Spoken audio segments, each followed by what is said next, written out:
श्री गणेशाय नमः। कार्तिक मास महात्म्य कथा अध्याय 25। सुना प्रश्न ऋषियों का और बोले सूत जी ज्ञानी। 25वें अध्याय में सुनो श्री हरि की वाणी। धर्मदत्त जी का कथन 24वां। कथा का आगे का वर्णन सुनिए। तीर्थ में दान और व्रत आदि सत्कर्म करने से मनुष्य के पाप नष्ट हो जाते हैं, परंतु तू तो प्रेत के शरीर में है, अतः उन कर्मों को करने की अधिकारिणी नहीं है। इसलिए मैंने जन्म से लेकर अब तक जो कार्तिक का व्रत किया है, उसके पुण्य का आधा भाग मैं तुझे देता हूँ। तू उसी के से सदगति को प्राप्त हो जा। इस प्रकार कहकर धर्मदत्त ने 12 अक्षर मंत्र का श्रवण कराते हुए तुलसी मिश्रित जल से ज्यों ही उसका अभिषेक किया, त्यों ही वह प्रेत योनि से मुक्त हो प्रज्वलित अग्निशिखा के समान तेजस्विनी एवं दिव्य रूप धारिणी देवी हो गई और सौंदर्य में लक्ष्मी जी की समानता करने लगी। तदंतर उसने भूमि का दंड की भांति गिरकर ब्राह्मण देवता को प्रणाम किया और हर्षित होकर गदगद वाणी में कहा कि हे द्विज श्रेष्ठ, आपके प्रसाद से आज मैं इस नरक से छुटकारा पा गई। मैं तो पाप के समुद्र में डूब रही थी और आप मेरे लिए नौका के समान हो गए। वह इस प्रकार ब्राह्मण से कह रही थी कि आकाश से एक दिव्य विमान उतरता दिखाई दिया। वह अत्यंत प्रकाशमान एवं विष्णु रूपधारी पार्षदों से युक्त था।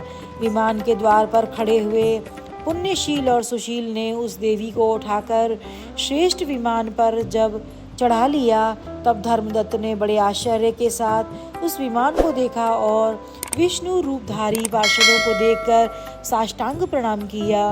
पुण्यशील और सुशील ने प्रणाम करने वाले ब्राह्मण को उठाया और उसकी सराहना करते हुए कहा कि हे द्विजश्रेष्ठ, तुम्हें साधुवाद है, क्योंकि तुम सदैव भगवान विष्णु के भजन में तत्पर रहते हो, दीनों पर दया करते हो, सर्वज्ञ हो और तथा भगवान विष्णु के व्रत का पालन करते हो।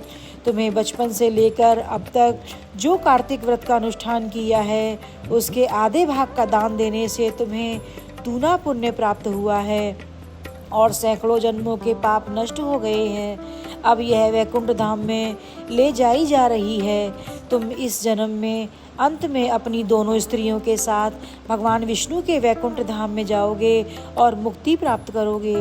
धर्मदत्त, जिन्होंने तुम्हारे समान भक्ति पूर्वक भगवान विष्णु की आराधना की है, वे धन्य और कृतकृत्य हैं। इस संसार में उन्हीं का जन्म सफल है। भली भांति आराधना करने पर भगवान विष्णु की देहधारी प्राणियों को क्या नहीं देते हैं। उन्होंने ही उत्तानपाद के पुत्र को पूर्व काल में ध्रुव पद पर स्थापित किया।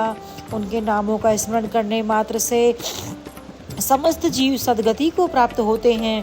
पूर्व काल में गहनग्रस्त गजराज उन्हीं के नामों का स्मरण करने से मुक्त हुआ था।